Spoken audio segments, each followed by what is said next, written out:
Dans cet épisode, je vous propose de découvrir le témoignage d'Axelle Roy, serial entrepreneuse, experte en levée de fonds, mais aussi coach et conférencière.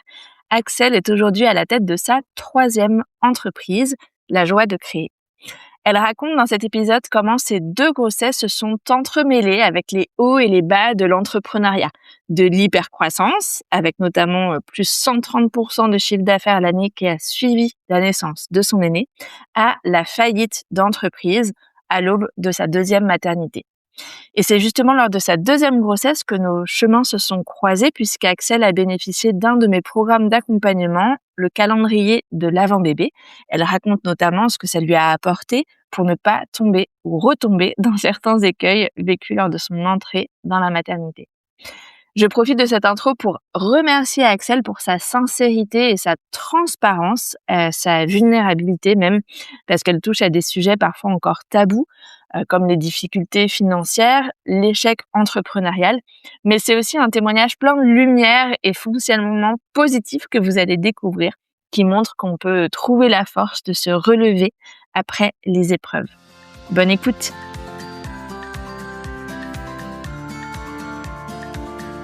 Bonjour Axelle, je suis ravie de t'accueillir. Merci beaucoup d'avoir accepté de partager ton histoire dans Grossesse d'entrepreneuse. Bonjour Solène, merci beaucoup pour ton invitation. Je suis une auditrice fidèle de ton podcast et je suis particulièrement contente de pouvoir venir partager mon exemple, mon expérience avec les auditrices du podcast. Génial. Alors, comme tu le sais, puisque tu es auditrice fidèle, moi j'aime bien commencer mes interviews par poser une question au sujet de la façon dont tu envisageais ton équilibre pro-perso quand tu étais enfant ou adolescente, avant de démarrer tes études et tes choix professionnels. Est-ce que cette question de la vie de famille en tant que professionnelle, c'était quelque chose qui t'avait taraudé à l'époque, posé question ou pas? Comment t'envisageais les choses? J'adore cette question. Franchement, à chaque fois, je trouve qu'on est surprise par les réponses. Alors, ce que je peux te dire à mon sujet, c'est que déjà quand j'étais enfant, je me projetais depuis toute petite en fait dans le fait d'être mère. Ça, c'est un sujet. Alors, c'est vrai que j'avais une idée un peu, pas fixe, mais voilà, j'avais quand même une idée du modèle familial que je voulais. Je savais que j'avais envie d'être longtemps avec le papa avant de me lancer dans un projet bébé. Enfin, je savais que c'était quelque chose d'important pour moi d'avoir une stabilité, relationnelle, pour, lancer ce projet-là. Et puis, la vie a fait que, en plus, j'ai rencontré, le père de mes enfants assez rapidement, donc ça faisait très longtemps qu'on était ensemble finalement. Mais c'est vrai que dès le plus jeune âge, vers mes 16 ans, je me souviens m'être fait la réflexion de me dire, «En fait, je veux faire ce que je veux dans la vie et avoir les moyens de le faire». Et c'est un peu pour ça que je me suis lancée dans des études d'économie et après ensuite, la prépa HEC et puis l'école de commerce. Parce qu'en fait, j'avais une vision très, très claire de ça, alors un peu étayée par les exemples autour de moi, de mes copines, des mamans de mes copines et l'exemple de ma propre maman, qui était que je voyais que le sujet de l'indépendance financière, c'était un vrai sujet.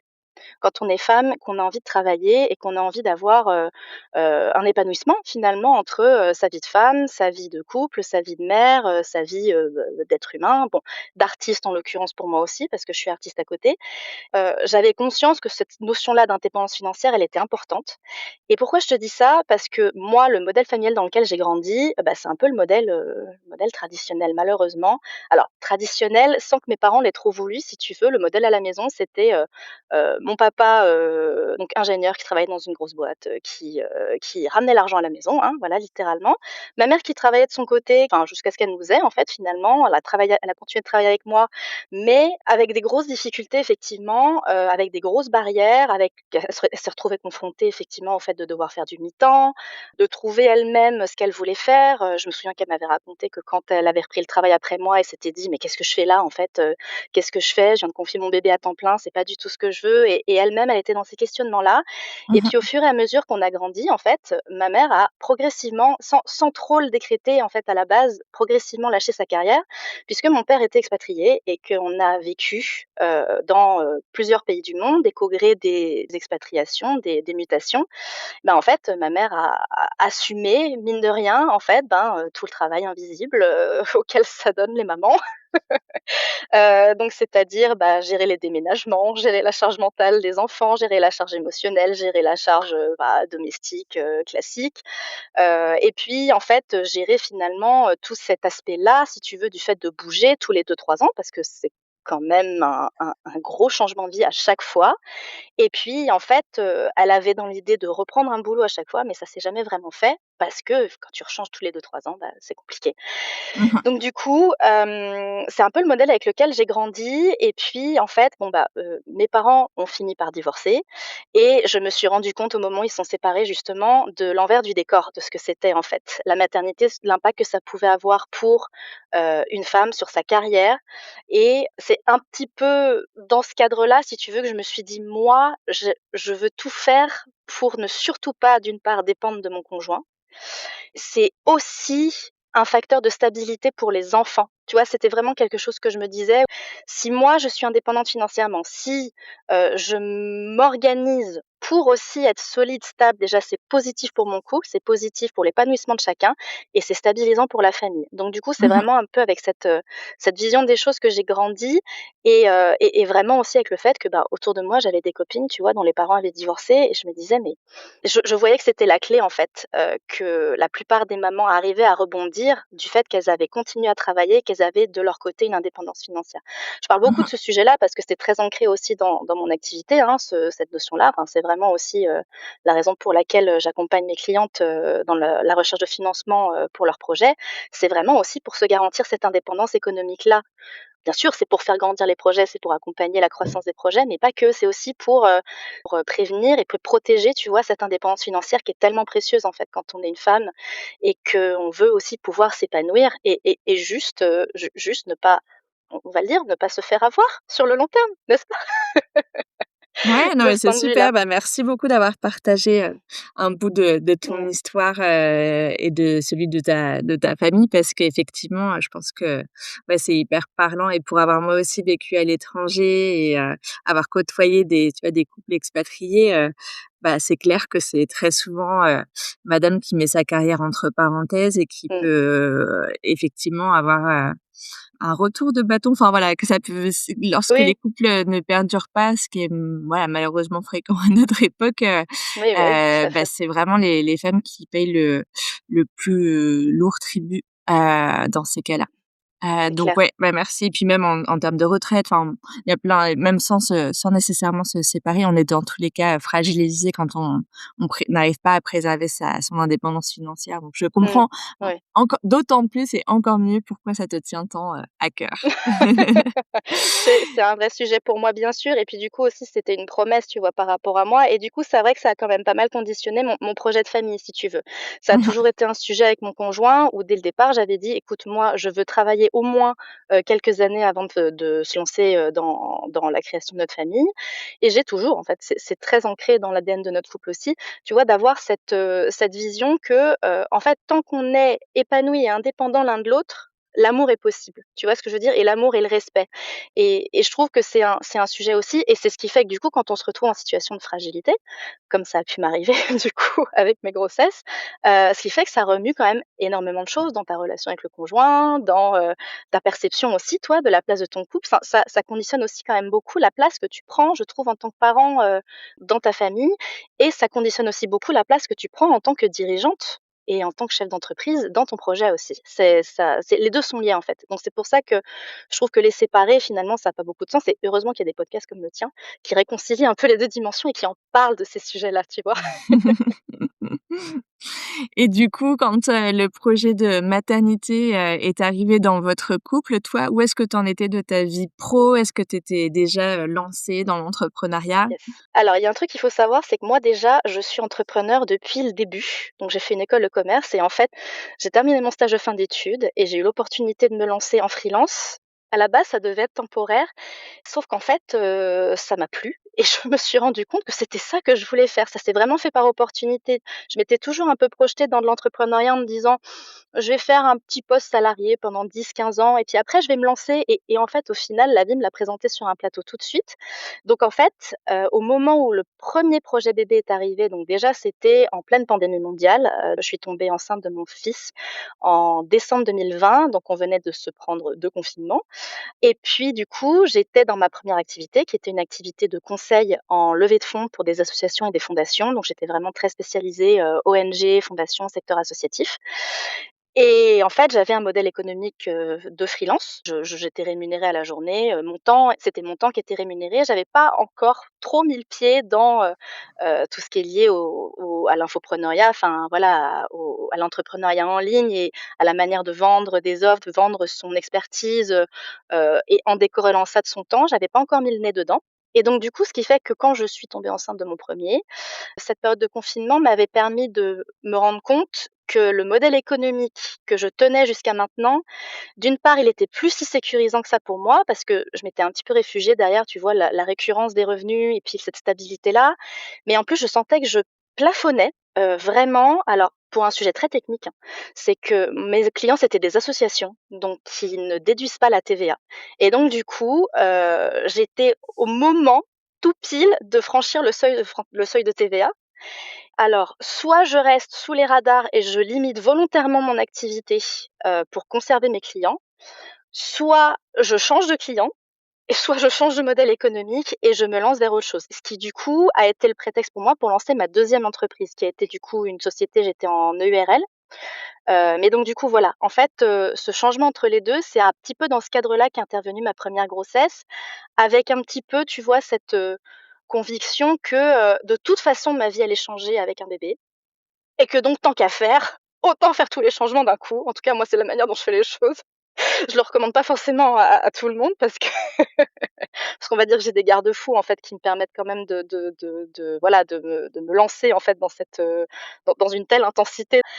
Mais voilà, en fait, ça a été un peu ça. En gros, l'arrivée du premier bébé, ça a été, bon, bah, quitte à changer de vie, autant tout changer. Je change ce qui me convient plus, je change de modèle économique. Je l'ai quand même fait assez progressivement, donc sur toute l'année 2021, déjà, je l'ai annoncé à mes clients assez tôt. C'est-à-dire alors donc du coup, je suis tombée enceinte en décembre 2020 et je crois que c'est dès le mois de février 2021 que je l'ai annoncé à mes clients. Ouais, donc avant, les fameux 3 mois, ce qui Exactement. effectivement est plus tôt que la moyenne. Exactement. Alors, j'explique pourquoi. Déjà, d'une part, c'était important pour moi d'être très intègre et d'être très transparente sur ce que je vivais, ne serait-ce que parce que pour moi, c'est un gage de confiance vis-à-vis de mes clients. Et puis ensuite, je savais qu'il y avait certains clients qui étaient arrivés à maturité. Enfin, par exemple, il y avait un client avec lequel je travaillais depuis 3 ans et je sentais que ça commençait à patauger et que, vu la direction dans laquelle ils avaient envie d'aller, qui était pas forcément aller plus loin, bah, je sentais que c'était le moment pour moi de sortir de ce contrat et d'arrêter les OK. choses de manière très propre. Et puis pour les autres, ça les impactait parce que j'avais signé des contrats, qui me faisaient avoir, quand même une présence assez régulière, au sein de leur projet, et ça me permettait du coup de les prévenir et de les rassurer en leur disant: «De toute façon, vous inquiétez pas, j'ai des collègues, en fait, j'ai des homologues qui vont pouvoir prendre le relais. Ce que je vous propose, c'est je vais vous présenter deux trois profils et vous me dites laquelle vous convient le mieux et puis on fera la passation comme ça». C'était une manière pour moi de terminer les choses proprement aussi et puis en même temps, vraiment, tu vois, d'acter la transition. Alors, pas si brutalement que ça, finalement assez en douceur, et puis moi-même aussi, tu vois, de me projeter dans le fait que j'allais de toute façon changer de vie et de toute façon changer de modèle économique et puis Du coup, surtout si je comprends bien, tu ouais, as profité de l'annonce de ta grossesse pour, aussi, arrêter, de travailler avec, les clients, qui constituaient ton portefeuille jusque-là, puisque tu t'es fait ouais. remplacer ou tu as fini les missions, avec les uns, et les autres, mais sans perspective de les retrouver à ta reprise. C'est bête, hein, mais de manière très simple, je me suis dit: Ça va contribuer à ce que mes clients s'organisent». C'est tout bête, hein, mais Mmh. je me suis dit: «Au moins, je les mets pas dans le fait accompli». En tout cas, moi, je sais que j'aimerais pas du tout qu'on me mette devant le fait accompli par rapport à ça, et puis c'était aussi une manière effectivement d'annoncer le fait que je changeais aussi d'activité et que voilà, que les choses allaient évoluer et puis voilà. Ah super, non, je pense que c'est hyper, intéressant, inspirant à avoir, en tête pour celles qui nous écoutent, qu'on n'est pas, voilà, forcément, enfin voilà, qu'il y a plein de façons en fait de vivre et de présenter les choses et je trouve ça vraiment intéressant effectivement d'utiliser sa grossesse comme un tremplin vers autre chose quand on sent notamment depuis un bout de temps que de toute façon voilà on arrive au bout d'un cycle. Ça peut être l'occasion. Moi c'est ce que j'ai fait pendant ma deuxième grossesse, tu vois, c'est là Mmh. où j'ai lancé Ouais. grossesse d'entrepreneuse et j'ai utilisé ma grossesse comme un prétexte pour voilà, pour, Pour acter amorcer la fin. cette transition. Ouais, ouais, tout à Ouais, fait. ouais, ouais, tout à fait. Mmh. Et comment s'est passée ta grossesse en tant que telle, le premier, deuxième, troisième trimestre? Comment a fluctué ton énergie? Est-ce que tu as pu travailler comme tu voulais ou pas? Globalement, j'ai des grossesses très cool, donc déjà ça, je tiens à le dire. Je sais que c'est pas le cas de toutes les mamans, donc du coup, voilà, j'ai des grossesses très cool. Le point commun que j'ai eu entre les 2, c'est quand même beaucoup de fatigue et de la narcolepsie au premier trimestre. Alors ça, Mmh mh. c'est puis alors, sans avoir d'enfant, c'était pas un problème parce que du coup, le soir, je pouvais m'éteindre sur le canapé, ça n'avait pas de conséquences vraiment sur, le tunnel du soir, on va dire et puis mon niveau de fatigue après le lendemain. Mais c'est vrai que voilà, donc du coup, cette première grossesse, c'était de la narcolepsie au début.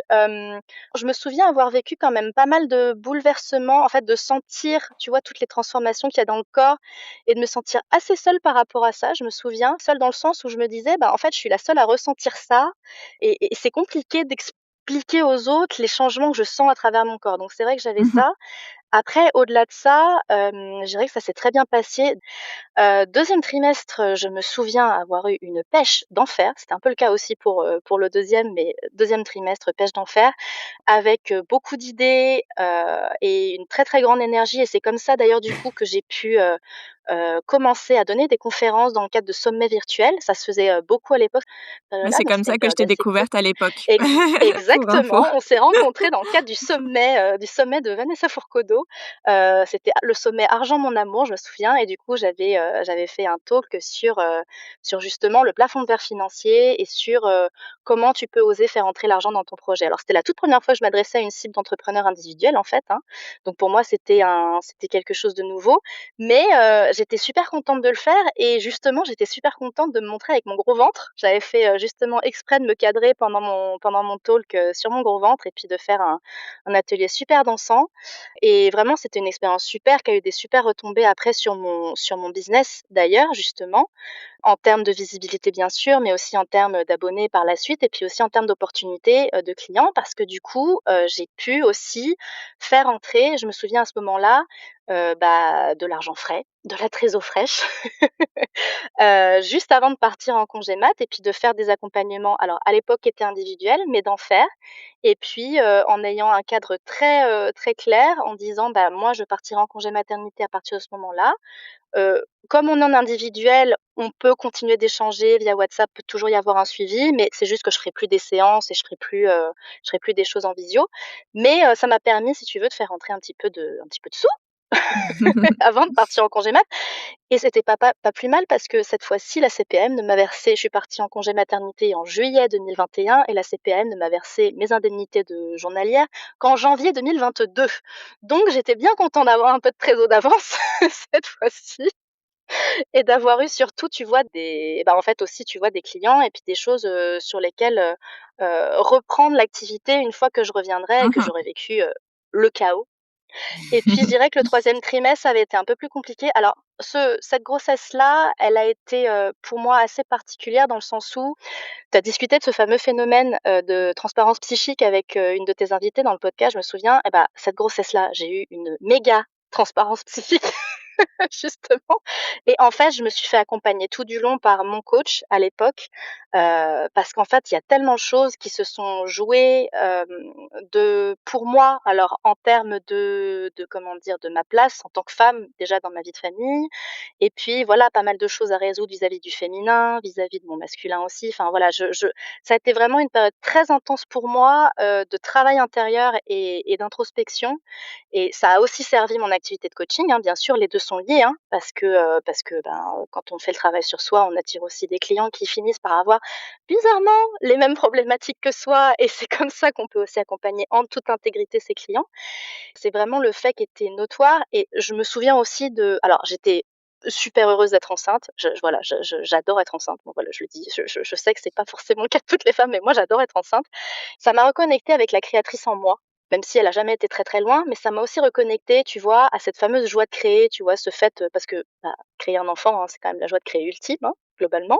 Heu, c'est quand même le projet ultime, hein, sortir un être humain de soi et ça m'a vraiment reconnectée, tu vois, à cette créativité en moi qui avait été un peu dormante, justement, dans ma première activité, alors que j'avais pas exploitée à son plein potentiel. Mais c'est ce qui a fait que du coup, quand je suis revenue de mon congé maternité, les choses ont sacrément accéléré et je n'y attendais pas du tout, pour le coup. Ouais, ça nous fait un Ouais. super teaser. Je voulais juste en profiter, pour dire, on mettra dans les notes de description de l'épisode, le lien vers l'interview de Lou Ripoll avec qui on parle, Mmh, plus en détail de ce qu'est la transparence psychique ouais. et comment elle, ça s'est, voilà, ça s'est déroulé, pour elle. Mais, effectivement, ouais, c'est assez fréquent et ça peut être assez déstabilisant, donc trop cool que tu aies été accompagnée à l'époque et puis que ça t'ait voilà, que tu pu être soutenue parce que c'est ouais, c'est pas toujours évident à vivre et surtout quand on en a jamais entendu parler, en fait et E ça fait partie des exactement. choses, qu'on voilà, qu'on découvre souvent, sur le tas. Exactement et quelque part ça prépare aussi l'après, hein, parce que alors c'est vrai que je me souviens que pour cette grossesse-là particulièrement, j'avais vraiment mais des émotions mais tellement intenses, j'en ai d'habitude, je suis déjà quelqu'un de très émotif, mais alors là avec la grossesse, ça prenait de l'ampleur. Mais c'était presque des accouchements psychiques, quoi. Vraiment, c'était vraiment ce sentiment. En fait, je crois que Laurie Paul en a parlé d'ailleurs dans le podcast. Vraiment un peu cette idée que, tu as l'impression d'accoucher d'un bébé émotion. Ça, tu as l'impression que c'est tellement énorme ce qui t'arrive que et c'est vrai que c'est assez surprenant. Alors, heureusement, c'était, comment dire? C'était cohérent par rapport à l'activité que j'étais en train de développer. Je sais pas si j'étais restée dans mon ancien modèle d'activité, tu vois? Je sais pas si ça aurait pu être aussi, si j'aurais eu autant l'espace, pour pouvoir accueillir tout ça, tu vois ce que je veux dire? Mmh. Donc Mmh. finalement les choses se sont quand même bien Bien organisées et goupillé. exactement, ouais, ouais, tout à fait.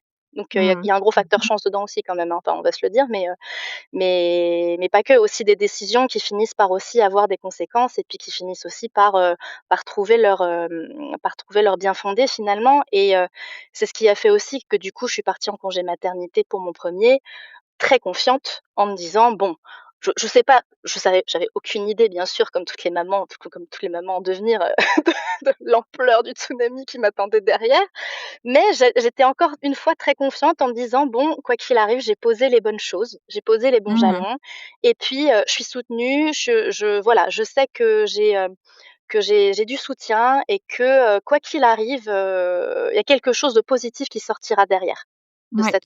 de cette période».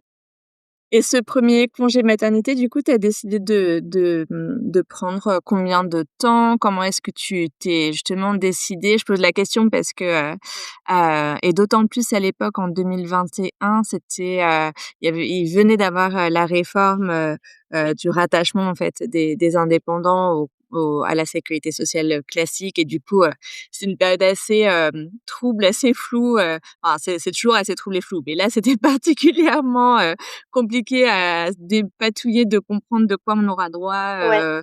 et tu l'as même dit toi-même, il y a eu beaucoup de retard de tes indemnités. Du coup, comment est-ce que tu t'es décidé de t'arrêter quand même ou pas? Combien de temps? Comment tu as financé tout ça? Voilà. Alors, moi, j'ai pris la totalité de mon congé mat, déjà parce que j'avais conscience que, bah, j'avais envie vraiment de profiter de mon bébé et pour moi, c'est clair que c'était, enfin, dès le départ, si tu veux, c'était même pas un sujet et à la limite, je me disais: «Bon, si j'ai pas les moyens, au pire, c'est pas grave, j'ai de l'épargne et puis, je taperai dedans». Tu vois ce que je veux dire? Mmh. Mais j'avais vraiment envie de me laisser aussi, tu vois, le temps d'accueillir mon bébé, moi aussi de tu vois, de vivre, tu vois? Parce que c'est enfin, c'est quand même pas rien, tu vois? Tu renais maman, enfin, je c'est pas anodin dans la vie d'une personne, quoi, tu vois ce que je Mmh. veux dire? Et je me souviens très bien de toute façon qu'à partir de début juillet 2021, ça pa je pataugeais. Je mettais des heures à faire la moindre tâche, vraiment je sentais que ça ralentissait donc je me suis dit: «De toute façon, si c'est pas là l'énergie, c'est pas là, donc on va pas forcer de toute façon» et j'avais surtout bien en tête le fait que si j'étais pas reposée aussi, tu vois, pour l'arrivée et pour la naissance, bah, que ça risquait de créer des complications. Donc Mmh. partant de ce point de vue-là, j'ai fait le truc qui me paraissait en fait être le plus juste pour mon corps et le plus simple, tout en m'ayant garanti au passage quand même une sécurité financière. C'est-à-dire que, bon, alors c'est vrai qu'à l'époque, j'avais pas fait de simulation sur mes droits au congé maternité, mais tu vois, très confiant, je m'étais dit: c'est bon, j'ai cotisé, puis alors j'ai bien cotisé ces dernières années, donc a priori ça devrait aller». J'avais quand même regardé rapidement, le carnet des chefs d'entreprise de la sécurité sociale. J'avais regardé quels étaient les taux en vigueur et j'étais partie en congé mat vraiment sans trop me poser de questions. Bon, effectivement, le truc que je savais pas, c'est que, j'aurais 6 mois de délai pour toucher mes indemnités de congé maternité et mon allocation. Voilà, et donc du coup, c'est vrai que, si j'avais pas eu cette fameuse trésor de côté et cette épargne, ça aurait été compliqué pour moi, de relancer, les choses ou en tout cas d'être sereine aussi. Alors aussi un sujet important, à l'époque, je n'avais pas encore trouvé l'assistante maternelle de mon aîné, donc du coup, j'avais prévu en fait, de vraiment reprendre les choses à mon rythme et de me dire: «Bon, bah, je le confierai quand je sentirai que ce sera juste». J'ai fini par le confier chez l'assistante maternelle au mois de janvier 2022, donc tu vois, j'ai quand même pris 4, 5 mois, tu vois? Donc même plus et ça m'allait très bien parce que du coup, ça a fait que la transition, je me souviens avec la garde, au moment de l'adaptation, ça a été vraiment fluide, ça a pas je l'ai allaité très longtemps aussi, du coup, ça a pas créé de problème par rapport à l'allaitement. Au contraire, ça Mmh. a fait que la transition a été douce, j'ai pas eu de gros yo-yo, hormonal, donc voilà. Et surtout vraiment, dès le départ, je me disais: «De toute façon, je vais avoir un nouveau rôle, je vais avoir un bébé dans ma vie. Je ne me vois pas reprendre une activité, sans avoir au préalable adapté mon cadre et mes conditions par rapport à la réalité de mon bébé». Et surtout en me disant, et en étant parfaitement consciente du fait que moi j'avais ce luxe-là aussi. Alors bien sûr, dans les chiffres, dans les statistiques, on sait que la plupart du temps ce sont les mamans, hein, qui à l'arrivée d'un enfant adaptent leur activité, professionnelle, enfin leur carrière, à l'arrivée des enfants. Mais moi vraiment du mon point de vue, c'était moi la privilégiée dans l'histoire. C'est-à-dire que c'était moi qui pouvais choisir mes horaires, c'était moi qui avais des sous de côté aussi et un petit matelas pour pouvoir, tu vois, adapter tout ça pour prendre ce temps-là, Mmh. et qui Mmh. en plus, lui n'allait avoir qu'un mois, que 28 jours de congé paternité, et qu'il pouvait pas particulièrement prendre plus parce qu'il y avait un patron en plus qui était pas réceptif, heu, à on va dire à la paternité et à l'entrée dans la paternité, de la part de ses salariés. Donc c'était vraiment, tu vois, ce truc-là.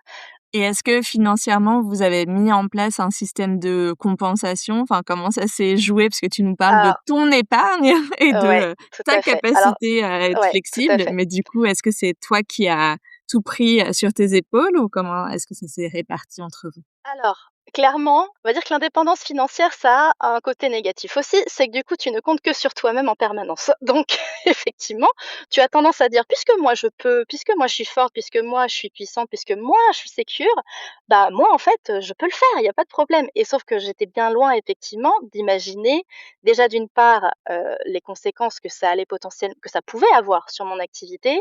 Sans l'avoir vécu, je m'imaginais pas non plus que, lui pourrait me verser une compensation. Donc non, pour répondre à ta question, on n'avait pas du tout parlé de ce sujet-là et c'est ce qui a fait que, en postpartum, on va dire pas immédiat, mais après, au fur et à mesure que je me suis rendu compte de la réalité du fait que, bah, monsieur allait travailler, que lui continuait à cotiser à sa retraite et lui continuait à cotiser pour ses droits et cetera, je me suis dit: «Mmh, on n'aurait peut-être pas dû faire les choses de cette manière-là, on n'aurait peut-être pas dû faire 50-50». Mais c'est qu'après coup, si tu veux, après l'avoir expérimenté, que je m'en suis rendu compte, en fait, de ce Mmh, gap-là. mmh. Et je dirais ce qui, dans un premier temps, ne m'a pas aidée non plus à me rendre compte aussi de la précarité économique potentielle dans laquelle je me mettais, c'est qu'en fait, quand je suis rentrée de congé maternité, le business est reparti en flèche, quoi. L'année qui a suivi ma première grossesse, du coup, j'ai fait quand même plus de 130 de chiffre d'affaires par rapport à Waouh! l'année, précédente. Donc tu vois, je me suis Sachant que dit tu étais déjà au plafond de la micro-entreprise l'année d'avant, exactement, donc ça voilà, représente, ouais, voilà, un beau exactement. chiffre d'affaires, en sachant que tu étais, le s enfin la personne, clé, de la famille Exactement. pour être Ouais, ouais, disponible pour votre fils, que tu as pris, 5 mois ouais, voilà. de congé mat. Ouais, c'est super, C'est ça bravo. et ce qui fait que du coup, tu vois, ça m'a confortée un petit peu dans cette idée, enfin, bon, bah, en fait, c'est pas grave, tu vois? En fait, ça m'a vraiment aussi un petit peu ancrée dans ce schéma-là de je suis privilégiée et en plus, je m'éclate à faire ce que je veux et en plus, ce que j'arrive à faire, c'est extraordinaire. Enfin, tu vois, j'étais un peu dans enfin, tu vois, j'avais touché le gros lot, si tu veux, quelque part. Sauf que, aux 18 mois à peu près de mon fils, est arrivée l'année 2023 et les choses se sont pas tout à fait passées de cette manière. On pourra en reparler après, mais voilà, si tu veux vraiment, j'étais un peu dans ce syndrome-là quelque part, où je me disais: «En fait, tout va très bien, quoi, je vois pas où est le problème, je vois pas pourquoi les autres se plaignent, il suffit de faire ça, ça, ça, ça, ça» et tu vois? Tout en comment dire? Sans minimiser bien sûr les difficultés et sans mettre de côté non plus, tu vois? La précarisation et la pénalité maternelle parce que j'en ai entendu parler, parce que je l'ai vu aussi, du côté de ma mère, de certaines amies entrepreneurs aussi. Mais je me suis dit: «Bon, bah, tiens, bah, moi j'ai réussi à» j'ai un peu dans cette illusion de me dire: «Bon, bah, j'ai craqué le code, tout va bien», tu vois? Et en me disant, «Bon, bah, voilà, bon, bah, c'est reparti et puis ça va ne faire qu'augmenter, voilà, de toute façon». Et du coup, bah, vas-y, déroulons Ouais. ton histoire parce que je sais qu'on va aussi parler de ta deuxième grossesse. Tu nous as dit que tu avais eu Ouais, 2 enfants, donc on va tout à fait. entendre, comment voilà, se sont passées les choses pour ta Ouais, deuxième maternité. Mais entre les 2, parce que je sais que tu as une histoire, vraiment particulière aussi, donc avec, cette phase d'hypercroissance dont tu parlais là, plus 130 de chiffre d'affaires. Tu as explosé tous les compteurs. Et qu'est-ce qui s'est passé, par la suite? et par la suite, alors je dirais qu'en fait, alors déjà d'une part, ce que j'ai quand même expérimenté dans le cadre de l'hypercroissance, ça c'est un truc que je voudrais dire aussi. Alors je sais pas si toi tu l'as expérimenté ou je ne me souviens plus s'il y a d'autres, invités qui en ont parlé dans le podcast.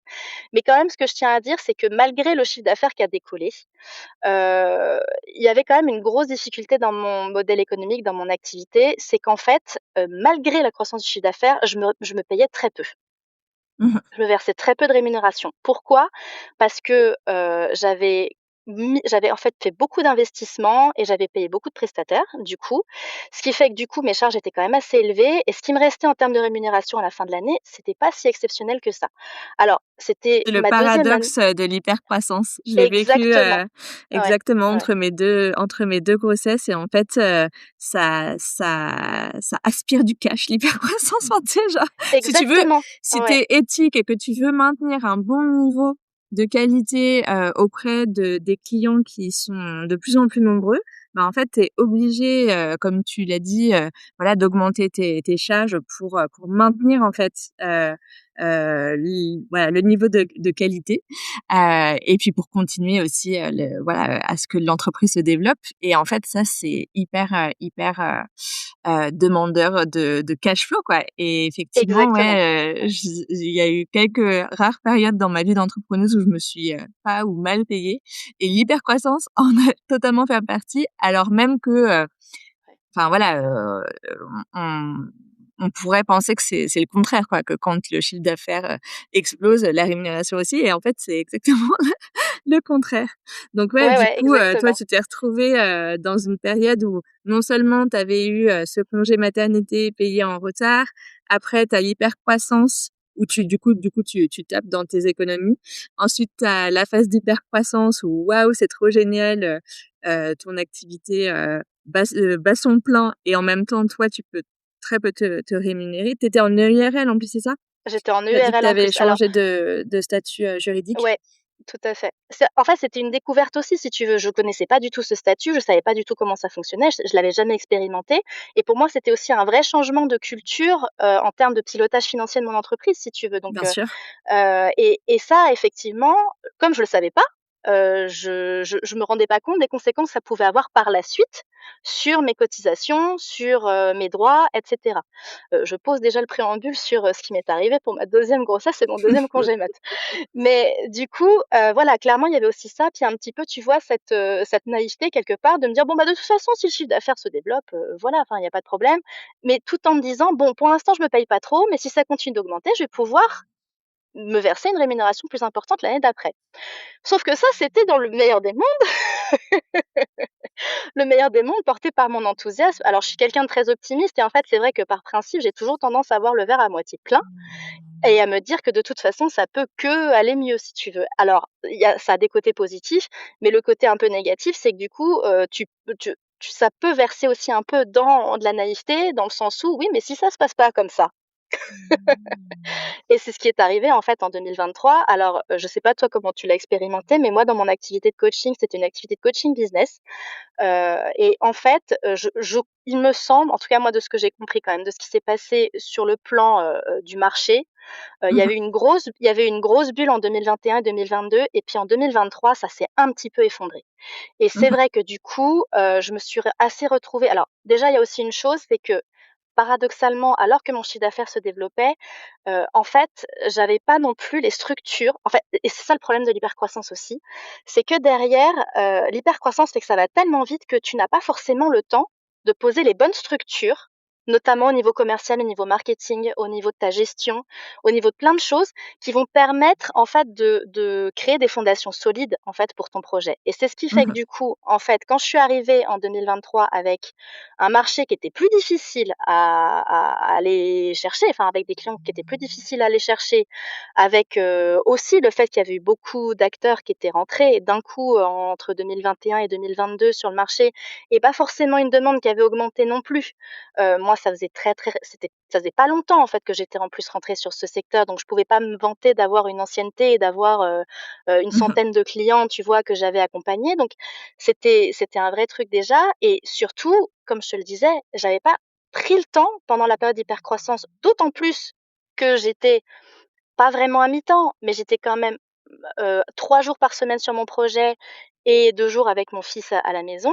J'avais pas en fait le temps, tu vois, de prendre le temps de poser, de structurer mon offre et cetera. En fait, je faisais comme les choses venaient et puis, j'étais dans l'urgence, ce qui fait que du coup en 2023, je me suis retrouvée, avec une trésor qui était en train de fondre, parce que du coup mes investissements continuaient, mais le chiffre d'affaires ne suivait pas. Je continuais d'avoir un petit peu de rentrée d'argent, mais ça a été particulièrement difficile cette année-là pour aller trouver des clients.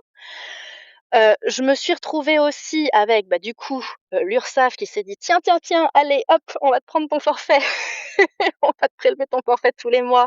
Et puis aussi, j'ai découvert ce que c'était de verser la TVA aux impôts. Donc ça, c'était aussi une chose. Donc en fait, à chaque fois que je rentrais du chiffre d'affaires, mettons que ce soit une centaine d'euros de chiffre d'affaires, bah, il me restait quoi? Il me restait, 40 € si je suis gentille. Donc si tu veux, déjà ça a été cette prise de conscience-là et après je dirais que 2023, ça a été une année assez compliquée sur beaucoup de plans. De mon côté, sur le plan perso, ça a été l'année je pense, ça a été l'avènement du baby clash avec mon conjoint, voilà, donc on a vécu une période de baby clash à ce moment-là et ça m'a beaucoup fragilisée aussi, moi, dans ma vie personnelle et donc du coup, comme ça se passait non comme c'était aussi très, comment dire? Shaky, j'ai le mot en anglais qui me vient, mais mais comme c'était très incertain aussi côté business, bah, en fait, les 2 se nourrissaient et ça a été une année Mmh. vraiment difficile et en fait, je me souviens avoir tenté, mais un million de choses et de solutions pour essayer justement de faire entrer du chiffre d'affaires. Aussi parce que le statut de EURL que j'avais adopté m'imposait de faire entrer du chiffre d'affaires. Sinon, je pouvais pas garantir, sinon j'allais manger dans les capitaux propres, sinon j'allais piocher dans mon épargne et il y a un moment donné aussi où en fait, pour que juste la structure continue de vivre, j'ai dû piocher dans mon épargne, même dans mon assurance vie carrément, alors que c'était quand même les fonds quand même sur lesquels aussi je commence à capitaliser pour ma retraite. Donc j'ai quand même dû aussi, aller piocher dans ces fonds-là pour qu'en fait juste la structure continue de fonctionner, si tu veux et pour pouvoir continuer de facturer mes clients parce que j'avais aussi quand même des contrats. Et donc du coup, pour que ces contrats, continuent, pour continuer d'honorer ma prestation avec mes clients, bah, je pouvais pas fermer la structure. Mmh mh. Sinon, il fallait que je rachète les contrats. Enfin bon bref, c'était tout un truc et je dirais que du coup, cette année-là, ça a été particulièrement compliqué dans le sens où alors je l'avais un peu «cherché» entre guillemets parce que je me souviens que je m'étais dit début 2023, tu vois, j'avais fait une espèce de visualisation de mon année. J'avais dit: «Bon, allez, c'est bon, maintenant je suis prête». J'avais un peu regardé la vie, l'univers comme ça en disant: «Vas-y, balance, balance les épreuves, je veux grandir». Ah bah, alors je m'en suis pris des épreuves du coup. Bah, je l'ai demandé, en fait, si tu veux, je l'ai demandé, je l'ai attiré à moi et en même temps, ça a été très formateur. Je dirais pas que c'était une année, vaine parce que du coup, j'ai appris énormément de choses. Mais c'est vrai que du coup, en termes de business et en termes d'énergie à la fin de l'année, j'étais lessivée. Mmh. Ça correspondait Mmh. aussi à l'année où j'ai arrêté d'allaiter mon fils parce que je l'ai allaité mon premier jusqu'à ses 17 mois, donc jusqu'en janvier 2023. Et puis après, j'ai eu un peu le milk blues et puis après, voilà, les retours de couche, enfin les trucs pas très cool que tu as, en fin d'allaitement et en fait tout ça s'est conjugué avec aussi un contexte perso assez compliqué et donc du coup, à la fin de l'année, je crois que c'était, en novembre 2023, je me souviens, je me suis retrouvée en point avec mon experte comptable où j'étais juste en larmes, j'en pouvais plus en fait, tellement j'étais épuisée et là, elle m'a dit: «Mais écoute, en fait, dans ces conditions, ça vaut pas la peine» et le fait qu'elle Mmh.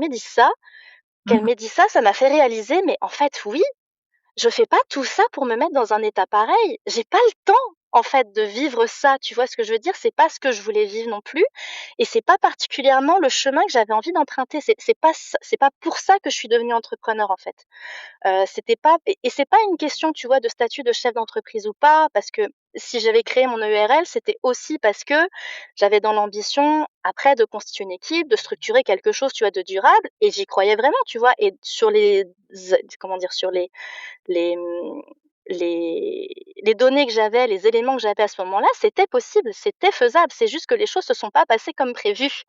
Et ce qu'il y a, c'est que du coup, je me suis retrouvée à me dire: «Bon, ça s'est pas passé comme ça. Tu es en train de taper quand même sérieusement dans ton patrimoine personnel, tu es quand même sérieusement en train de taper dans ta propre sécurité financière. Mmh. Ça a des conséquences émotionnelles sur toi parce que du coup, pour essayer de maintenir ta structure, en fait, tu es en train de t'épuiser, et en plus, j'avais conscience que ce que je proposais, c'était enfin, je dis pas que c'était pas terrible ce que je proposais, mais je sentais qu'en fait, j'étais juste dans la survie, si tu veux et à partir du Mmh. moment où tu es dans la survie, je trouve que ça se sent.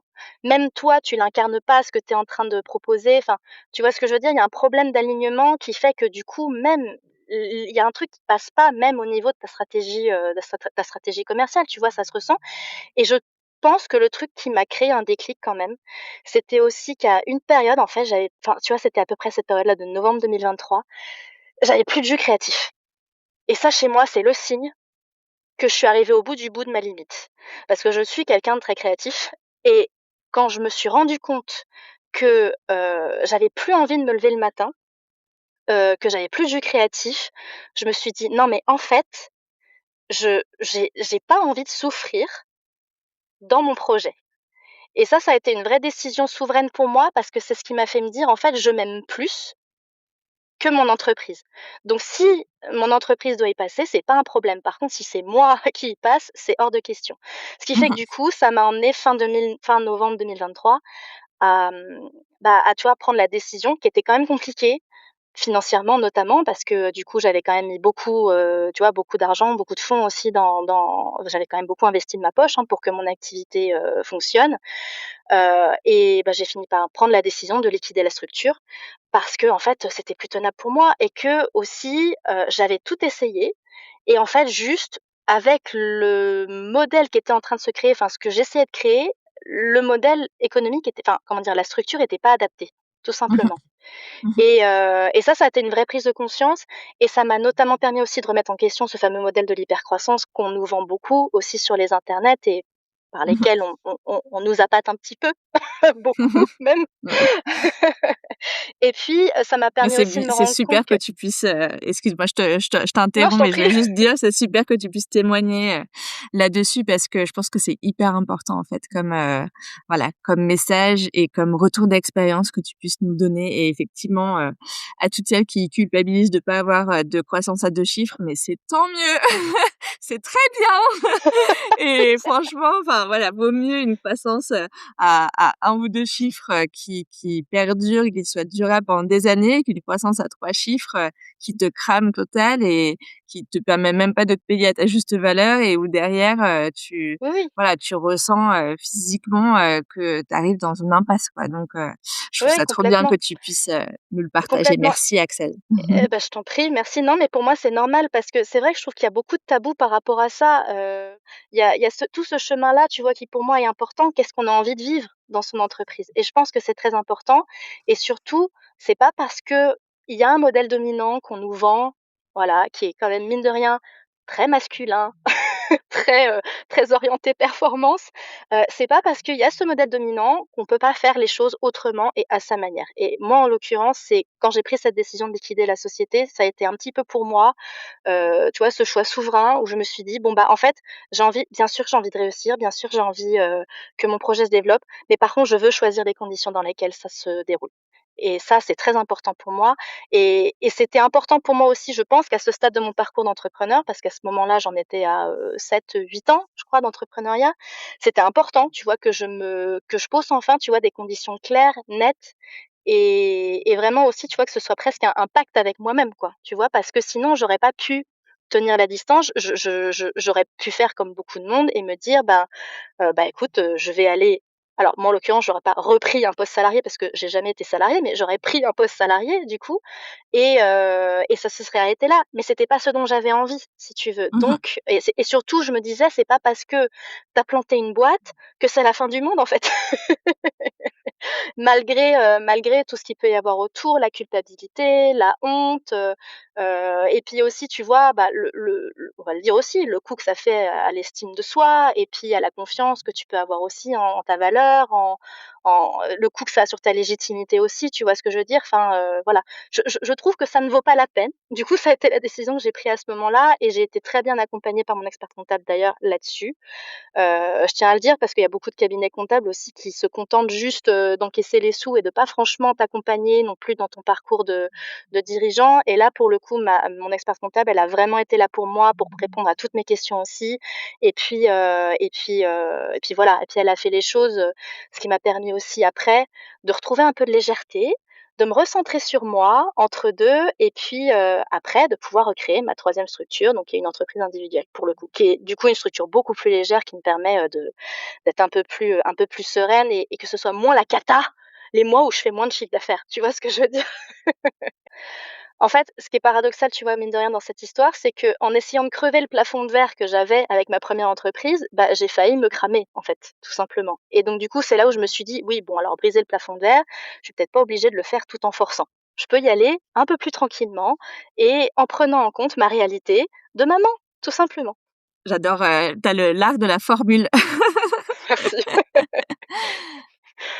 Et comment, du coup, s'est profilé, ce 2e enfant? Parce que tu nous disais que, voilà, tu Ouais, avais traversé une période très compliquée professionnellement, que dans ton couple, il y avait eu aussi une période de baby clash. Du coup, comment il y a eu ce deuil, de ton activité? ouais, Est-ce que tu peux nous raccrocher les wagons et comment les choses se ouais. sont finalement, Je goupillées pour que le terrain soit favorable pour, cette je deuxième vais essayer de maternité? faire Je vais essayer de faire clair. Alors déjà, je dirais qu'au moment de liquider ma structure, aussi ce qui s'est joué pour moi, ce qui a été le plus gros, enfin le truc qui a le plus pesé en termes émotionnels, c'était vraiment, le fait que j'avais en tête de lancer le projet bébé numéro 2 et que je l'avais un peu conditionné à me dire, bah, voilà, enfin, je voulais le lancer à la fin de l'année 2023 et je me suis dit: «En fait là, je dissous la structure, c'est pas le moment de me lancer dans un projet bébé numéro 3. Donc pour moi, ça a été un peu le plus gros du deuil. Je tiens à le dire Mmh. parce que justement, comme je me sentais prête, comme je me sentais mûre, je me disais que c'était le bon moment et en fait, de me dire qu'il fallait que je repousse le projet bébé pour des questions, alors qui sont pas superflues, hein, on est bien sûr on est d'accord, mais juste parce que en fait, ce que j'avais prévu s'est pas réalisé, c'était dur pour moi quand même. Je dirais que c'était le truc qui a fait que ça a été compliqué, de prendre cette décision aussi et puis qui a joué quand même pas mal sur la phase de deuil. Heu et après, heu, alors un truc qu'il faut savoir aussi, c'est quand on dissout une structure, c'est que généralement tu as 3 mois, tu as une petite période de 3 mois où tu dois attendre pour recréer une structure. C'est 90 jours, en fait, le temps que les impôts prennent en compte, la liquidation et le temps aussi que, les URSSAF, te radient. Voilà, ça a son importance sur la suite, la radiation. Heu, voilà et en fait, tu as un petit délai comme ça de 3 mois où pour la première fois, j'avais un peu perdu mon super pouvoir d'entrepreneur, si tu veux, de facturer, tu vois? C'était la première fois depuis 8 ans que je pouvais pas facturer. C'était un peu particulier, tu vois?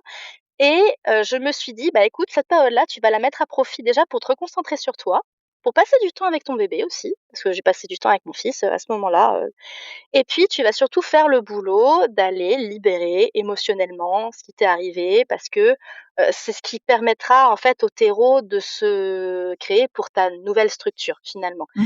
Et je partais vraiment sans idée a priori en tête de ce que j'allais créer, tu vois? Et donc je me suis dit: «Bah, pour que ça émerge, pour que ça vienne, il faut que tu te laisses ce temps d'espace».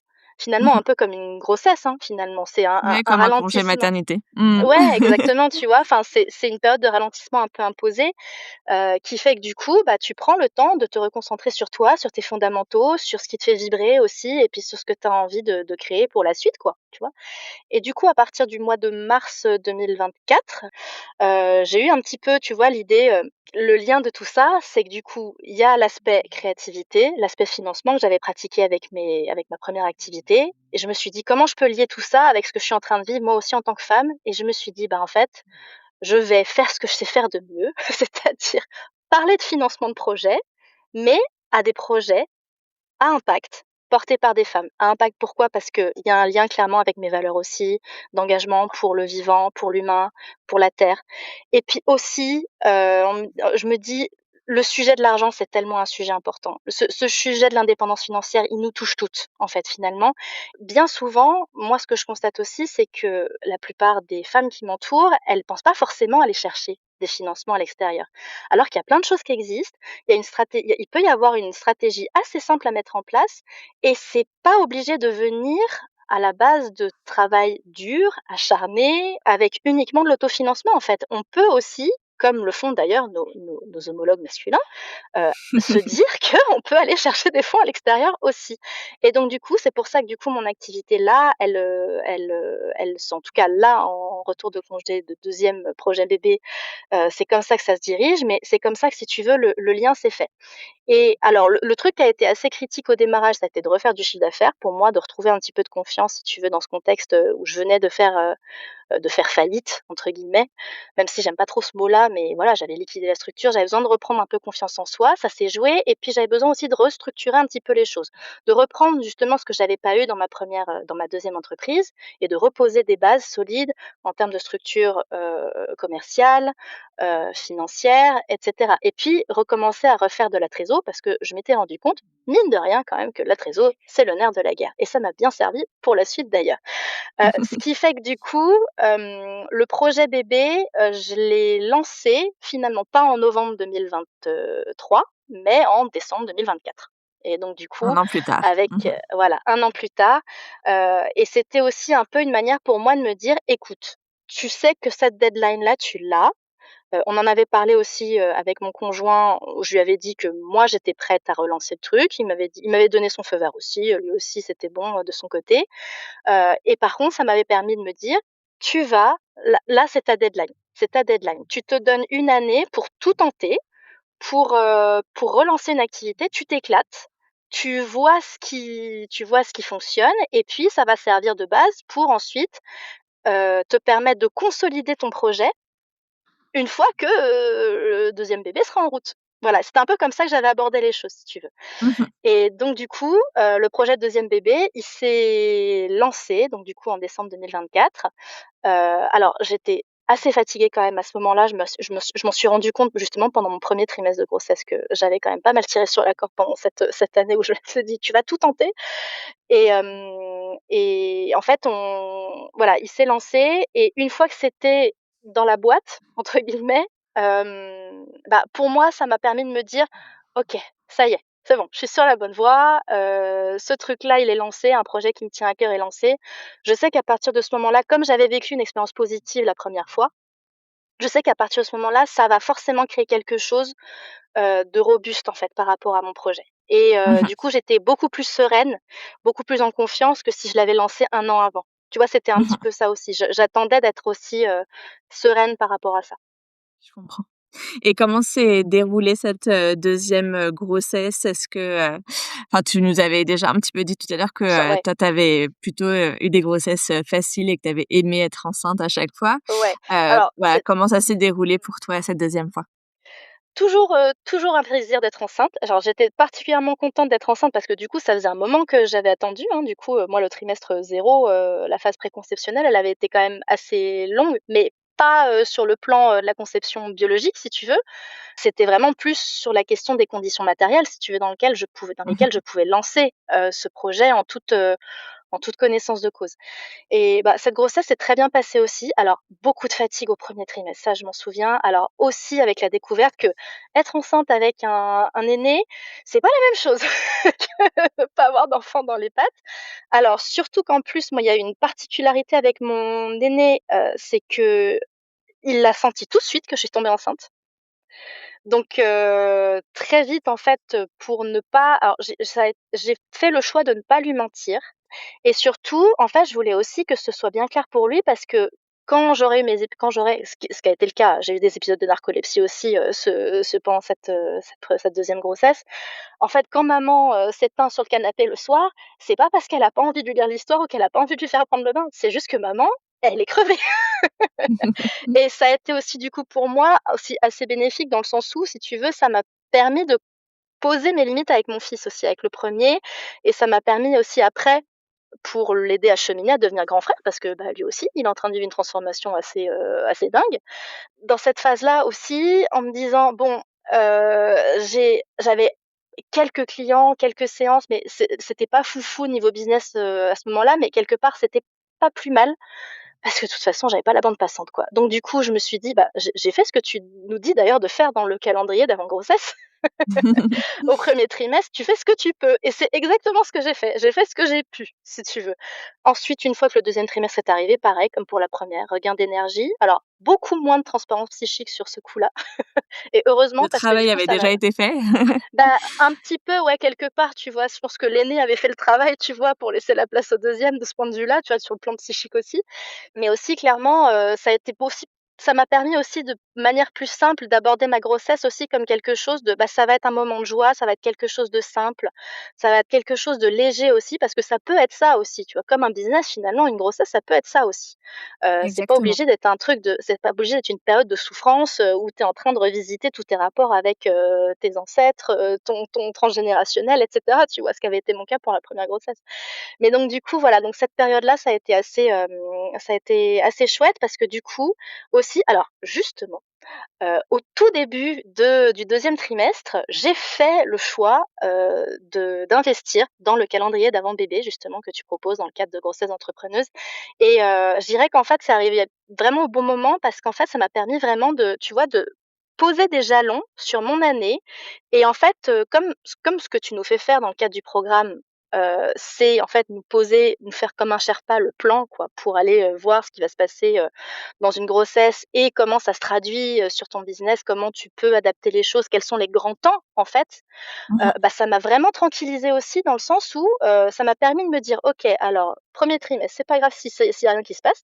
Deuxième trimestre, c'est le moment de tenter des trucs». En plus, pour moi, c'était parfait parce que ça correspondait au printemps 2025, donc c'était la bonne période si tu veux aussi en termes, de saison, donc c'était top et après, tu vois aussi, j'ai un petit peu échelonné les choses, j'ai un peu préparé les choses, notamment sur le fait de partir en congé mat. Pour la première fois, j'ai mis en place une automatisation dans mon business que je n'avais jamais fait auparavant et ça m'a aussi permis de bien préparer le postpartum, le 4e trimestre bien sûr, mais aussi le 5e, le fameux trimestre où on reprend le travail et Non, ça rejoint pas mal de retours que j'ai sur, la le fait de prendre de la hauteur, en fait, grâce au calendrier ouais. de l'avant-bébé. Parce qu'effectivement, comme tu dis, pendant la grossesse, on est dans le flot de la vie, on voilà, on essaie de garder la tête hors de l'eau et puis on vit les choses, pleinement et voilà, parfois on les subit aussi un petit peu et de pouvoir, voilà, avoir, comme ça les grands jalons et pouvoir prendre de la hauteur sur, ce qui peut arriver et ce qui est en tout cas, normal et classique, ça permet de voilà, de pouvoir se reposer dans les moments où c'est normal d'être complètement fatigué Ouais et de et pouvoir clairement capitaliser sur les moments où on a plus d'énergie en se disant: «Beh, voilà, là, c'est the moment, ne laissons pas passer cette opportunité» et du coup de surfer sur les vagues plutôt que de juste garder la tête hors de l'eau. absolument et aussi pour moi, ce qui a été très sécurisant par rapport au calendrier de l'avant-bébé, c'est aussi que ça m'a permis de préparer un petit peu plus consciemment, avec plus d'intentionnalité, la phase de postpartum. Mmh. Dans quelle dimension? Déjà, la première, c'est que le fait de parler de 5e trimestre et de reprise, alors je l'avais fait de manière un peu alors sans trop avoir de conscience là-dessus avec mon premier, mais vraiment d'avoir une période définie où tu es, entre 2 et de Ouais. s'autoriser à faire ça, ça m'a beaucoup aidée aussi, tu vois? Parce que, finalement, je me suis dit: «Bon, le 4e trimestre sera ce qu'il sera, heu, je me laisse le choix entre la période de mi-novembre 2025 et mi-janvier 2026, d'être dans une espèce d'entre-deux, tu vois? En même temps où j'aurai du temps pour moi, parce que du coup, ça m'a permis aussi de prévoir le mode de garde pour mon deuxième à partir de ce moment-là, mais sans me mettre tout de suite la pression en me disant: «Allez, ma grande, on repart au boulot, c'est parti!» Et en fait, le fait de le prévoir en avance, c'est bête, mais du coup, ça a quand même conditionné pas mal de choses. Ça m'a aussi laissé le temps, de récupérer en termes de postpartum parce que alors bon, aussi dans le cadre de ma grossesse, il m'est arrivé des trucs en parallèle qui étaient pas cool, heu, du côté perso. Mais donc du coup, le fait d'avoir anticipé sur cette période-là et aussi, tu vois, d'avoir, discuté avec les grands-mères, ça m'a permis aussi, tu vois, de bien leur dire: «Écoute, bah, alors à partir de cette date-là, j'aurais besoin que tu emmènes le grand à l'école ou que tu ailles le chercher, et à quelle fréquence, à quelle régularité». Ça m'a permis aussi, tu vois, sur des trucs tout bêtes, mais de dire: «Bah, tel mercredi, j'ai prévu de les garder tous les 2. Est-ce que tu peux te prévoir, tel temps pour que moi je puisse aller à la piscine?» par exemple. Tu vois, c'est des trucs tout bêtes, mais ça m'a permis en fait de d'un peu réunir mon village quelque part, tu vois? Mmh. D'anticiper sur cette période-là et de structurer un petit peu plus les choses en amont, ce qui fait que du coup, au moment où j'étais vraiment dans le fond du trou du postpartum, d'épuisement, on va le dire, hein, d'épuisement patriarcal, on peut en parler de ce sujet aussi. Heu, Bah, ça a fait que du coup, j'ai pu me reposer là-dessus, sur ce fameux village que j'avais réuni à ce moment-là. Alors bien sûr, ce village qui est constitué par l'assistante maternelle, les grands-mères, mon conjoint aussi, ça m'a permis aussi de lui dire à quelle période j'avais prévu de faire quoi. Ça lui a permis lui aussi, tu vois, de se projeter aussi dans le fait que, bon, bah, pendant telle période, moi, j'allais plus m'occuper effectivement du foyer de la maison, mais que progressivement, il allait falloir qu'on transvase le une partie de la charge domestique, éducative et mentale, et à quelle période, tu vois? Et pour lui aussi, ça a été plus sécurisant parce que alors entre-temps, lui, il a eu une promotion, il est passé chef de cuisine et donc du coup, effectivement, comme il a plus de responsabilités, il a dû aussi mettre en place des choses de son côté dans son quotidien professionnel pour anticiper son remplacement. Voilà, pour lui, ça lui a permis de s'organiser aussi dans sa propre activité. Donc du coup, ça a été un effet quand même très positif, avec un impact très positif sur globalement, si tu veux, l'organisation familiale, pas que au niveau Génial. du business finalement, tu Mmh. vois? Et Mmh. comme l'un et l'autre se soutiennent, ben, Bien c'est sûr. cohérent, quoi. Et voilà et un troisième trimestre alors un truc que je voudrais préciser aussi, c'est sur cette grossesse, alors bon, c'est peut-être un petit peu en dehors des clous par rapport à grossesse entrepreneuse, mais sur ce deuxième e projet bébé, j'avais un vrai projet qui était d'accoucher sans péridurale et Mmh. d'accoucher à la maison. Pourquoi je dis ça? Parce que ça fait partie notamment du financement, que j'ai dû préparer quand même en amont, en phase de reprise de projet, en 2024. Donc littéralement en mettant des sous de côté, en prévoyant l'accompagnement avec la sage-femme qui allait faire l'accompagnement global à la naissance et surtout aussi, c'était une manière pour moi aussi de me préparer au chemin qui allait être comme j'avais vécu une première expérience en maternité de niveau 3. Alors bien heureusement pour moi, sans violence gynécologique comme toi, tu as pu le vivre, de ton Mmh. côté. Alors moi, c'était pas des violences, mais c'était des maltraitances. Par contre, que j'ai vécu dans le cadre de mon premier à la maternité et j'avais un peu, tu vois, ce sentiment d'avoir été dépossédée de l'accouchement, de mon premier accouchement et Mmh. pour moi, c'était vraiment important, tu vois, dans le cadre de ce deuxième projet bébé, d'aller retrouver ma souveraineté par rapport à ça. Tu vois? Ouais. D'aller retrouver la main et de retrouver confiance dans le fait que c'était moi qui mettais ce bébé au monde. C'est pas un sachant, c'est pas une équipe médicale. C'est moi qui mets ce bébé au monde, OK? Et ça a vraiment aussi pas mal structuré mon année parce que du coup, j'ai été aussi accompagnée par ma sage-femme qui elle, était très réceptive à tout ce que je lui disais, tout ce que je lui racontais, sur effectivement mon business et puis la manière dont je faisais mon année, sur la manière aussi dont, bah, les femmes, entrepreneurs sont un petit peu la 5e roue du carrosse de la sécurité sociale, hein, on va dire les choses comme elles sont. Heu, Elle avait été très réceptive par rapport à ça et elle m'a beaucoup guidée justement pendant cette période-là. Ce qui fait que du coup, quand la naissance est arrivée, je suis arrivée en sachant que l'expérience allait de toute façon être positive pour moi, que j'étais prête à accoucher sans péri. Bon, après j'ai vécu un truc pas cool malheureusement, c'est que l'accouchement à domicile n'a pas pu se faire parce que j'ai vécu du harcèlement de la part de la maternité, qui m'a accueillie en plan B, voilà. Et donc du coup, j'ai vécu du harcèlement dans le sens où, comment dire? J'ai fait un peu d'hypertension en fait sur la fin de ma grossesse, mais rien d'alarmant, c'était pas, problématique si tu veux. En fait, en France, ce qu'il faut savoir, c'est quand on fait un accompagnement global à naissance et quand on signe pour un accouchement à domicile, on a l'obligation de s'inscrire dans une maternité, ne serait-ce que pour pouvoir être transféré si jamais il y a un problème, Mmh. à la maternité la plus proche. En l'occurrence, moi, ma grossesse, elle était, impeccable, j'avais aucun problème, tout était au vert et puis, j'ai dû aller rencontrer, cette maternité-là. Alors, en fait, j'en ai rencontré 3 pour te dire parce que la première a pas voulu prendre mon dossier, ils m'ont fait un refus de soins carrément. La deuxième, j'ai vécu du harcèlement et la troisième, ça a été la bonne, mais c'était celle qui tenait dans laquelle ma sage-femme avait un plateau technique. Donc du coup, en fait, c'était au mois d'août 2025. Je suis allée comme une fleur à mon rendez-vous avec, le professeur qui allait regarder mon dossier avec un parcours un peu particulier, en me disant que c'était une formalité et que de toute façon, je reviendrais pour la consultation avec l'anesthésiste qui est obligatoire et que en fait tout allait bien et qu'il allait juste voir que tout allait bien et qu'il y aurait pas de problème. Sauf que je suis tombée sur une personne qui m'a demandé de raconter, mon premier accouchement, qui était encore à ce moment-là un truc traumatisant, qui a pris ma tension en même temps. Donc en même temps, au moment où il prenait ma tension, que je lui racontais mon accouchement, il me fait: «Vous avez une tension élevée, dis donc, ça me préoccupe quand même» et donc du coup Pardon, je ris, mais c'est pas drôle, mais c'est pas drôle, c'est horrible. c'est horrible. Donc il fait ça et puis, je lui fais: «Oui, mais enfin, en même temps, vous êtes en train de me demander de vous raconter un truc qui était pas cool pour moi». Il me dit: «Non, mais l'hypertension, à ce stade de la grossesse, ça a pas d'origine émotionnelle». Ah bon? OK. Sauf que bon, tu connais ton corps, tu sais comment tu réagis quand tu racontes des choses, qui ne sont pas cool. Tu sais que ça te tend, tu sais que ça te met en stress. Alors lui, en fait, tout de suite, il s'est dit que je faisais de l'hypertension. Déjà, il m'a pas donné le chiffre d'hypertension que je faisais. Alors, il a dit plus tard à ma sage-femme, sans me le dire à moi, que je faisais, 15,9 de tension. Donc c'est un chiffre assez élevé, hein, pour ceux qui connaissent pas les normes. C'est un chiffre assez élevé, mais c'était complètement aberrant parce que je n'ai jamais fait ce chiffre-là de ma vie en termes de tension, en fait. Donc moi, pour moi, mon truc, pour moi, je pense qu'il s'est trompé ou alors qu'il a considéré comme acquis ce chiffre, et que du coup, il est parti sur, un diagnostic de prééclampsie et il commence à me faire: «Bah, alors du coup, là, on sort du domicile, vous pouvez pas accoucher à domicile. Là, ça veut dire qu'il faut vous faire un déclenchement, la semaine prochaine parce qu'il y a un risque pour vous ou pour le bébé».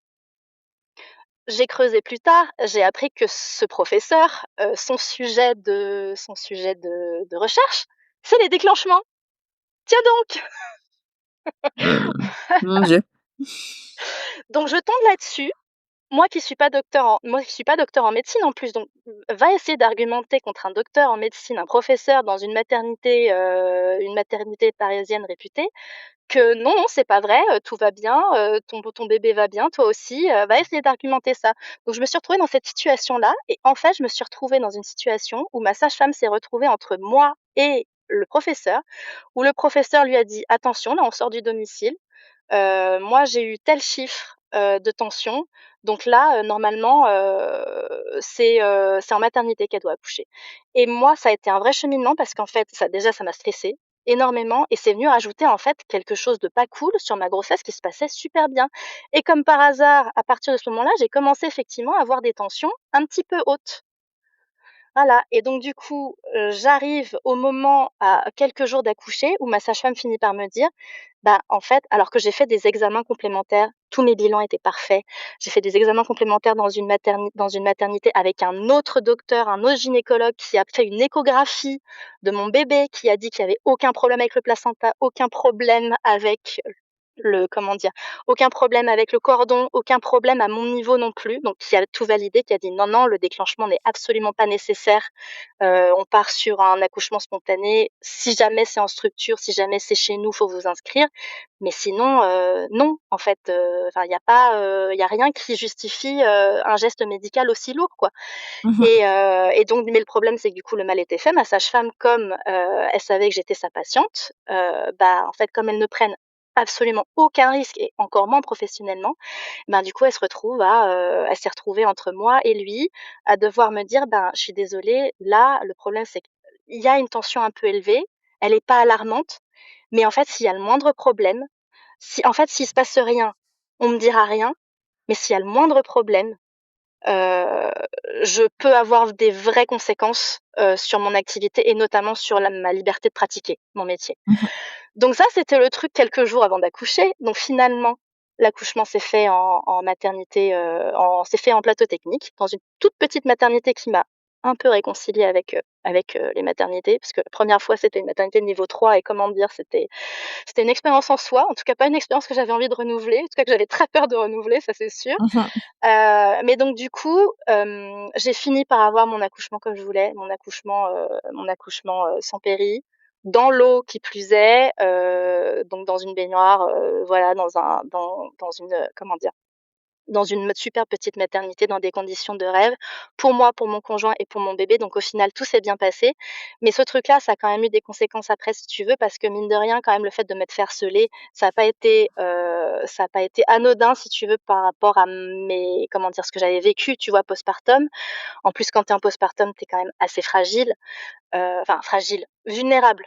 Voilà, c'est quand Mmh. même assez vulnérable et comme tu as très peu de temps aussi pour te poser sur tes émotions et pour les ressentir avec tout ce que ça implique, hein, donc la charge, mentale, émotionnelle, domestique qui augmente, hein, avec un deuxième enfant, bah, clairement, tout ça, ça a joué, tu vois? Tout ça, ça s'est goupillé. Je reçois mes premiers versements et je vois que je touche 1 000 €. J'étais presque à la fin de mon congé mat et là je fais: «Il y a un problème. Comment ça se fait que j'ai eu que 1 000 balles? C'est quoi ce truc?» Parce que j'ai fait mes calculs, normalement avec mes simulations, tout va bien. J'appelle la CPAM, je prends rendez-vous avec eux.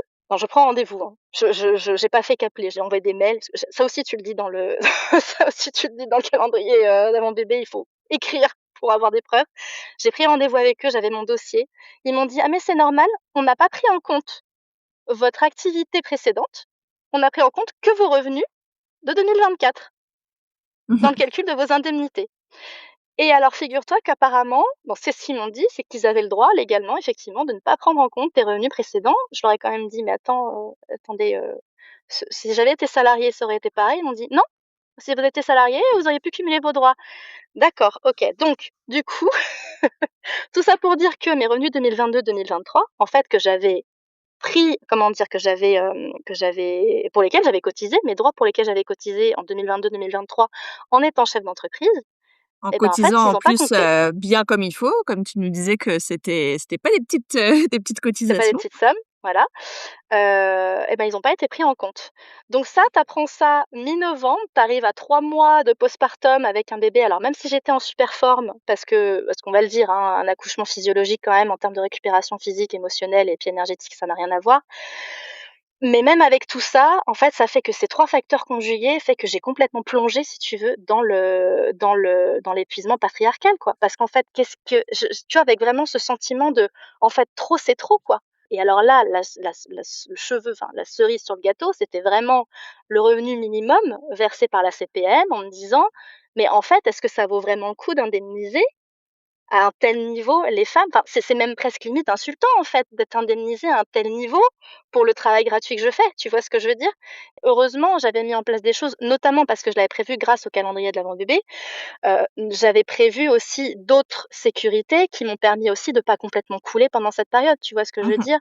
On va en Hem, parler, je te propose dans l'épisode bonus, sur, ça marche. financer son projet bébé parce que je pense que ça peut effectivement être hyper intéressant d'avoir ton retour d'expérience sur, voilà, être créatif pour financer, sa maternité. Mais pour Ouais. conclure, sur le récit, de ton expérience, comment finalement s'est passée, ta reprise post-congé maternité et où en est ton activité aujourd'hui et Ouais. comment ça va pour toi? Alors déjà, je vais bien, c'est important de le dire. C'était pas le cas au mois de novembre. Ça a été un cheminement aussi que du coup j'avais préparé grâce au calendrier d'avant bébé parce que du coup je m'étais dit: «Bon, cette période-là, ce sera une période où je vais faire garder mon bébé à mi-temps. Ça va me libérer du temps pour moi, mais sans faire une reprise trop brutale». Donc déjà, ça va mieux, ça va même bien. Maintenant j'ai retrouvé un petit peu, j'ai retrouvé un peu, j'ai de nouveau les yeux en face des trous, si tu veux, si on peut dire ça comme ça.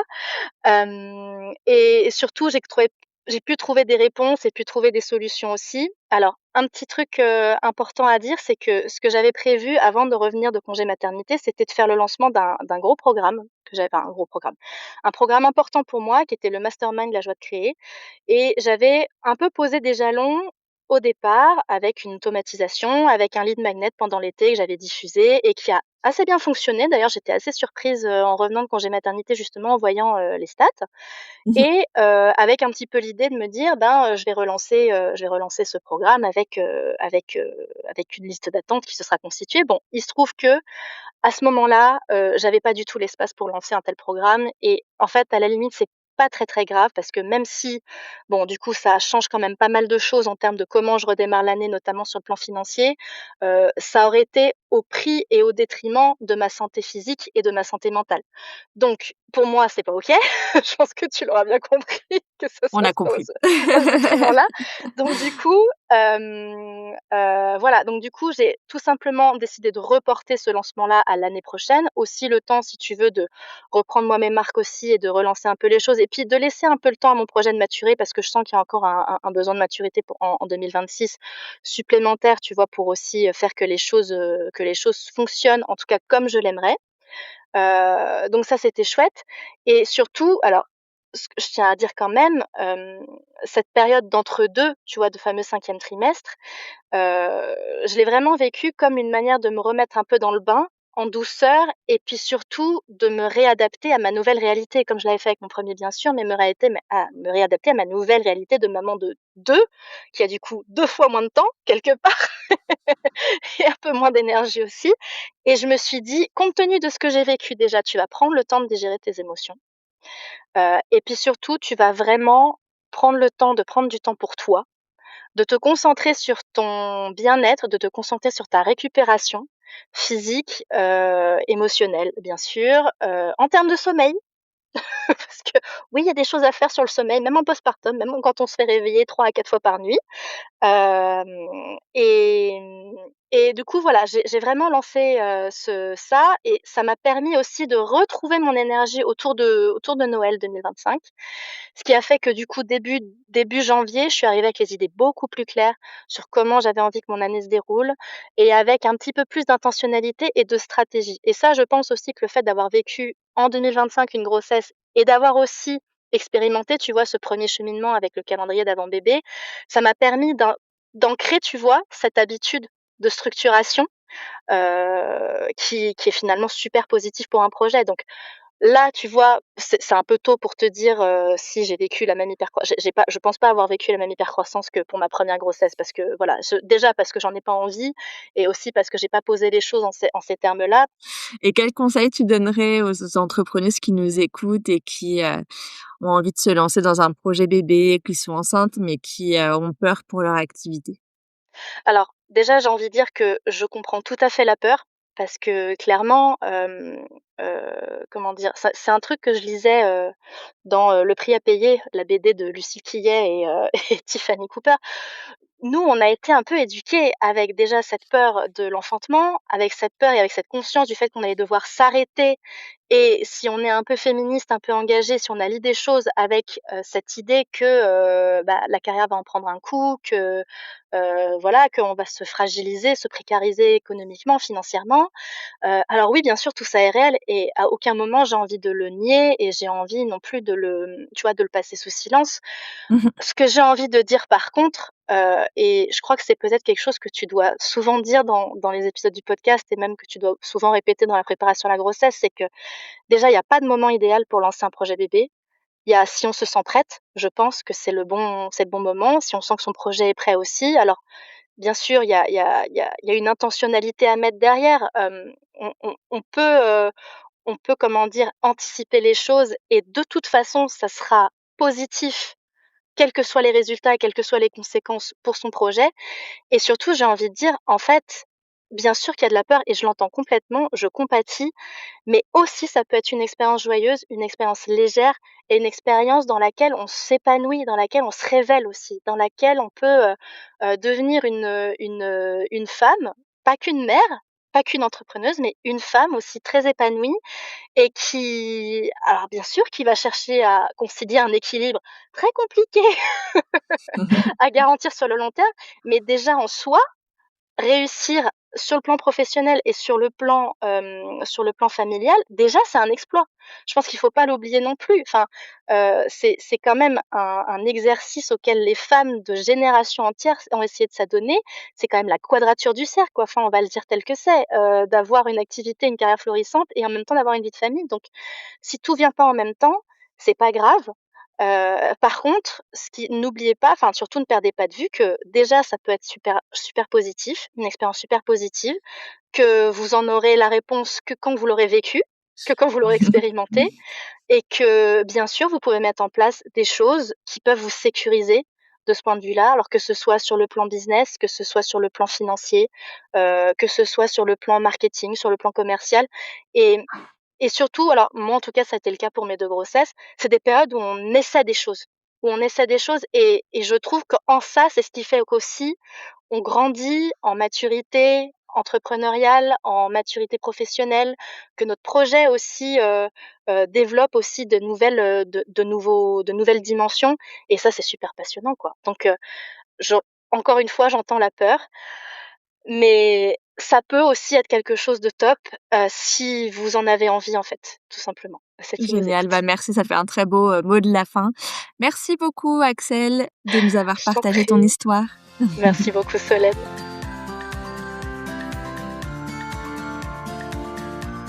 Un grand merci à Axel pour son retour d'expérience ainsi que pour son témoignage au sujet du calendrier de l'avant-bébé. Si tu es en projet bébé ou même en début de grossesse, ce programme 100% audio est fait pour toi. En 15 jours et 5 minutes par jour seulement, on va créer ton plan d'action concrète pour appréhender chaque étape avant, pendant et après la grossesse avec sérénité et sans ralentir ton activité pour autant. Le lien avec toutes les infos est en description de l'épisode. Ne manque pas aussi l'épisode bonus de la semaine prochaine où Axel et moi partageons nos conseils autour du financement du congé maternité. Je ne pouvais pas interviewer une experte financière comme Axel et ne pas profiter pour en tirer des bonnes pratiques pour vous qui nous écoutez et qui avez un congé maternité à venir. À mercredi prochain.